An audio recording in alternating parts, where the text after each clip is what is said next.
سلام علیکم برادران عزیز، از شما احترامانه خواهش میکنم. همین برادر ما یونس عبدالله سال تولدش 1995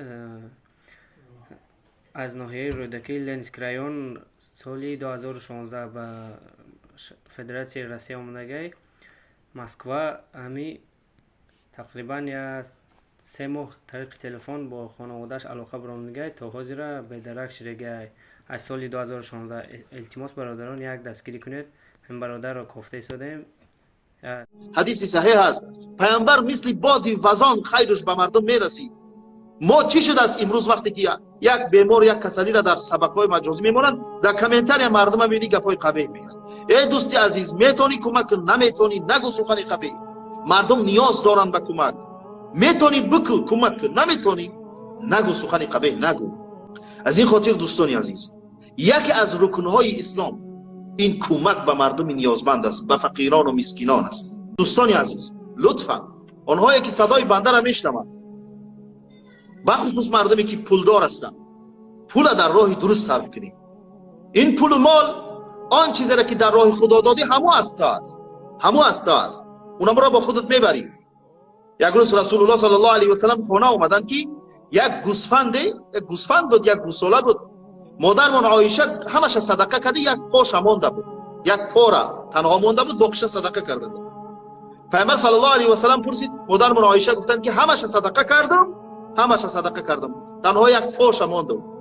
برای خودمان یک پا را مانده، یک دست بود، یک پا را مانده. پیامبر صلی الله علیه و سلم گفتن تو اونمو چیزی را که دادی اونمو را با خود میبری. از این خاطر دوستانی که عاقل هستین میفهمین، از مالی که دارین در راه خدا صدقه کنید. حق فقرا را جدا کنید، حق فقیر را جدا کن. الله در مالت برکت میده. امروز مردم محتاجند به کمک های من و شما. مردم نان خوردن ندارند، دسترخوان خالی است. امروز ما دسترخوان گوناگون در پیش ما میمونیم، یک بار فکر میکنیم که مردم گشنه. الله سبحانه و تعالی روز قیامت از ما میپرسه. در حدیث صحیح آمد از پیامبر میگه قسم به الله مؤمن نیست. صحابه ترسیدن. صحابه گفتن کی است یا رسول الله؟ گفتن کسی که شکمش سیر است، همسایه‌اش گرسنه است. اوایی که همسایه‌اش گرسنه است، این شکمش سیر خواب میکنه. دوستان عزیز، اسلام آمد تا جامعه را زنده کنه، بیدار کنه. اسلام دین عطوفت است، محبت است، دوستی است، برادری است، همدیگر فهمی است. ما مسلمانان باید راه و روش رسول الله بگیریم، بخصوص در رمضان. رسول الله صلی الله علیه و سلم در ماه شریف رمضان به مانند بادی وزان، صحابه در حدیث صحیح آمده است. این حدیث صحیح است، من از خودم گپ نمیزنم، حدیث صحیح است. پیامبر مثل بادی وزان خیرش به مردم میرسید.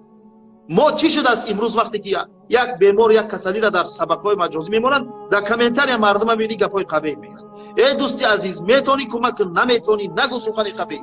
مردم نیاز دارن به کمک. میتونی بکو کمک کن، نمیتونی نگو سخن قبیح نگو. نامه اعمال خود سیاه نکن. از این خاطر دوستان عزیز، یکی از رکن‌های اسلام این کمک به مردم نیازمند است، به فقیران و مسکینان است.